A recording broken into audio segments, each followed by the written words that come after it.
Alors, salut les amis. Depuis le samedi 5, c'est ça? Depuis le samedi 5, la décision du juge Menta est sortie. Et il y a plusieurs choses qui font comprendre au niveau de la DV Loterie. Et surtout la DV de Loterie 2020. Et donc, après plusieurs messages que j'ai reçus, après plusieurs commentaires, tout ça, machin, tout et tout, il y a d'autres questions qui ont été posées. Donc, cette vidéo sera intitulée La décision ou encore le verdict pour la DV 2020 et ses effets collatéraux. D'accord? Donc, on va parler des effets collatéraux de la décision. Et puis, on va parler aussi de, déjà, quelles sont les choses auxquelles il faut s'attendre le 25 septembre. Les choses probables qui peuvent arriver et qui est le juge, tout ça, machin, et pourquoi il faut espérer certaines bonnes choses, tout ça, machin, et autres. Et aussi, les dates officielles de la DV Loterie 2022, tout ça, machin, on va tout dire dans cette vidéo. Salut les amis, je suis votre frère Yves aux USA. Bienvenue.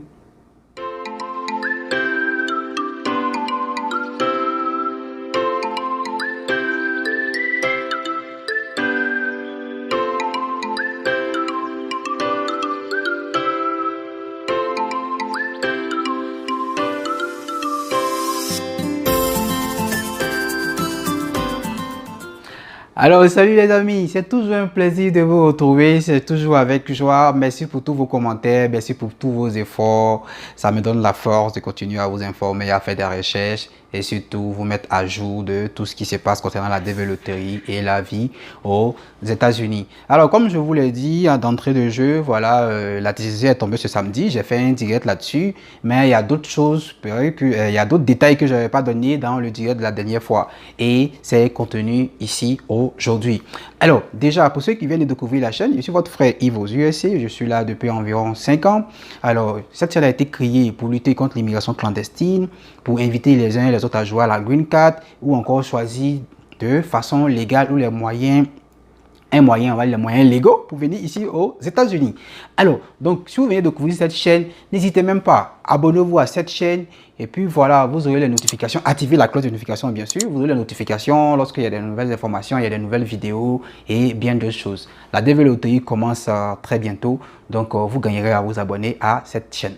Alors, la décision est tombée le samedi et on a parlé déjà de la DV 2020 en long et en large. On a dit toutes les personnes selon les différents cas. Il y a le cas de ceux qui avaient les visas expirés. On leur demande de demander à l'ambassade de renouveler leur visa. Il y a des gens qui avaient été programmés pour interview, ça a été annulé. On leur a demandé de contacter l'ambassade aussi pour renouvellement. Et puis, parce que ce sont les deux cas qui sont vraiment, qui seront en priorité. Mais il y a des gens qui n'avaient même pas été programmés. On leur a demandé, vu que le juge a demandé au département d'État de demander au KCCE, aux différentes ambassades, de traiter le cas de ceux qui avaient déposé les dossiers à la justice. Donc, je pense que si on demande aux ambassades de chercher à traiter ça, donc on peut demander aussi aux autres ambassades aussi de traiter aussi le cas des uns et des autres. Donc, ceux qui n'avaient pas été programmés, demandez au KCC une programmation, demandez à votre ambassade une programmation. Pareil pour ceux même qui n'ont même pas encore été curés, tout bien, tout ça, machin. Lorsque le président Trump signait le décret, déjà l'Afrique était déjà curée. Donc tout le monde maintenant peut avoir interview. Les gars, allez chercher votre destin. Qu'est-ce que je veux dire? Forcez votre destin. Allez décrocher ce visa-là. Allez arracher ce visa-là. Réveillez-vous et ne pleurez pas sur votre sort. Alors, ensuite, les effets collatéraux, c'est de ça qu'il s'agit. Mais avant de parler des effets collatéraux, ce que vous devez savoir d'abord, c'est que la priorité, c'était la DV 2020. D'accord? Donc d'autres se demandent, mais avec la décision là, et le visa H1, et le visa H2, et le visa B1, B2. Non. Ceux qui sont allés déposer le dossier à la justice là, c'est des Davis. Ils ont joué à la DV Loterie. Eux, ils demandaient qu'on traite les cas. Donc la décision est plus axée en fait sur les cas. D'accord? Donc malheureusement, et ce qui m'amène à parler des effets collatéraux, cette décision-là ne va pas donner l'occasion aux gens de visa H1 de venir aux États-Unis, au visa H2 de venir aux États-Unis. Le visa H1, c'est ceux qui obtiennent le visa dans le cadre de la haute technologie ou bien de de l'informatique et autres, tout ça, machin et autres, ceux qui obtiennent le visa. Cette décision-là n'est pas en leur faveur. Le visa H2, ceux qui viennent de façon saisonnière pour des boulots, des contrats avec l'État, tout ça, machin, ils pour un moment et puis ils retournent. Eux aussi, ils ne sont pas concernés, malheureusement. Évidemment, aussi, pour les visas visiteurs, ils ne sont pas concernés. Cette décision n'est pas à leur faveur. Ça priorise la DV Loterie 2020. Ensuite, qu'est-ce qu'il faut aussi savoir? Parce que bientôt, il aura encore, je vais dire, une autre audience le 25. Mais à quoi s'attendre? Puisqu'ils ont demandé au département d'État de faire un rapport détaillé pour mieux comprendre la situation. Et en fonction de ça, le juge encore va donner encore d'autres ordonnances ou des mesures supplémentaires. Mais d'abord, qui est ce juge-là? J'entends les gens parler ici tous. Ce juge-là, ce n'est pas une femme. Hein. C'est un homme en fait. D'accord? C'est le juge Meta. Est-ce que vous savez ça? C'est le juge Meta Amit. Mais ce juge-là, vous savez quoi? Ce qui est intéressant là-dedans, ce juge-là, à la base aussi, lui aussi, il est immigrant. Donc, il est venu ici aussi. Il n'est pas américain de souche, en fait. Donc, il comprend mieux le dossier de la DV Loterie. Et ce juge-là, le voilà qui est là, il me plaît très bien, ce gars-là. Regardez-le bien. C'est un beau gosse. Il me plaît très bien. D'accord? Mais il est venu ici. D'accord? Il n'est pas quitté ici. Donc, il comprend l'esprit, l'aspiration des personnes qui veulent venir et puis on les bloque. En fait, qu'est-ce qu'il veut dire? Il dit qu'il comprend bien que le président Trump est un patriote. D'accord?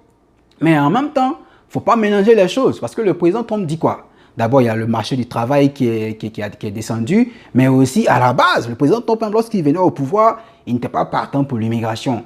Parce que, bon, c'est normal en tant que président. Voilà. Il voulait lutter contre la criminalité. Et généralement, parce que généralement, il y a les Mexicains, excusez-moi, mais les Mexicains et bien d'autres immigrants qui viennent, ils viennent foutre... je ne vais pas sortir le mot, des mauvaises choses ici et la criminalité qui augmente à cause d'eux. C'est par rapport à ça que le président Trump voulait vraiment bloquer un peu l'immigration. Mais ce juge-là, je le mets encore, ce beau gosse-là, il dit, c'est vrai, il y a des cas particuliers qui arrivent, mais il ne faut pas généraliser. Parce que de façon générale, ceux qui viennent aux États-Unis, ils viennent pour un lendemain meilleur. Ils viennent pour chercher à vivre le rêve américain. Donc ces personnes-là viennent aux États-Unis pour apporter aussi les compétences, les pieds à l'édifice et à l'évolution des États-Unis. Donc ces personnes-là, il ne faut pas les mélanger avec les criminels. Il faut donner la chance à tout le monde. D'accord? Voilà pourquoi dans sa décision, il a sorti aussi les trucs de moralité. D'accord? Il a dit, il demande à l'administration Trump de faire les choses de bonne foi, de faire des efforts pour traiter les cas. Parce que ce que vous ne savez pas, sur les 55 000 visas de la DV 2020, vous savez combien ils ont déjà délivré? Juste 12 000. 12 000. Il reste combien? Il y a encore 43 000 il y a encore 43 000 visas disponibles. 43 000 visas. J'ai dit bien disponibles. Mais donnez-nous. Donnez-nous. On veut venir aux États-Unis. Je me mets dans votre peau en fait. Il faut qu'on vous donne vos visas pour venir. C'est de ça qu'il s'agit en fait. On n'est pas contre quelqu'un. On n'a rien contre quelqu'un. On veut venir vivre le rêve américain. Donnez-nous l'occasion de venir. Donc ce juge-là, quand il a vu ça, il dit, mais il y a encore 43 000. Ça va rester comme ça? Non, non, non. Faites l'effort quand même. Ce n'est pas des criminels. Laissez-les venir. Faites l'effort de traiter les cas. D'accord? Donc comme il a demandé un rapport détaillé, donc on va voir jusqu'au 25 septembre. Mais déjà, ce qu'il faut comprendre, lui-même, il est immigrant. Et il est venu, il a fait les études de droit ici aux États-Unis, tout ça, machin. Et vous savez, un juge, c'est un juge de district. Hein. Il a été nommé, parce que ces juges-là sont nommés, il a été nommé à l'époque du président Obama, en 2014. D'accord? Et déjà, en le nommant, là, vous connaissez le président Obama, lui, il était pour l'immigration. Donc, ce juge-là est dans cette même logique-là. Donc, il va tenir compte de ça, en fait. Donc, on peut espérer de bonnes choses. Je ne sais pas si il me fait comprendre. On peut espérer de bonnes choses. Et il va se mettre dans la peau des immigrants. Donc, famille, je ne vais pas attendre pour cette vidéo. Voici un peu ce qu'il faut. Et puis voilà, voici ce qu'il faut retenir. Sachez qu'on est là, on va faire les recherches pour vous. On va vous mettre à jour jusqu'à l'évolution des choses. Mais comme je l'ai dit en début de vidéo, on a les dates officielles de la DV Loterie 2022. Il n'y a pas si, ah non, président, on a entendu ce qui s'est pas su. Moi, j'appelle le KCC en fait. Vous me parlez de quoi? C'est sûr. Sûr et certain. Et les dates même sont connues. C'est du 1er octobre au 3 novembre. Du 1er octobre au 3 novembre 2020. Préparez-vous. Et puis voilà quoi. En même temps que les gens de la DV 2020 sont en train de lutter pour avoir leur interview, si ça n'a pas marché, ils doivent en même temps se préparer de façon simultanée à lutter pour leur interview et en même temps se préparer pour la DV 2022, pardon. Au cas où la DV 2020 n'est pas portée à leur faveur, ils vont en même temps faire la DV 2022. C'est pas bien grave, voilà. toute chose concourt au bien de ceux qui aiment Dieu. Si ça n'a pas marché en 2020, ça peut marcher en 2022. On prie pour vous, chers amis. Mes amis aussi de la 2021, préparez-vous parce que beaucoup de choses peuvent arriver à tout moment, puisque le 25, beaucoup de choses peuvent se passer aussi. Donc, on a les regards visés maintenant vers le 25 septembre.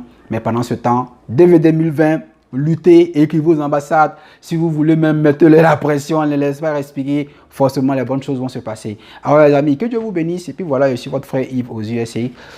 N'oubliez pas, abonnez-vous, likez, mettez des commentaires, partagez. Allez, portez-vous bien. Allez, ciao, ciao.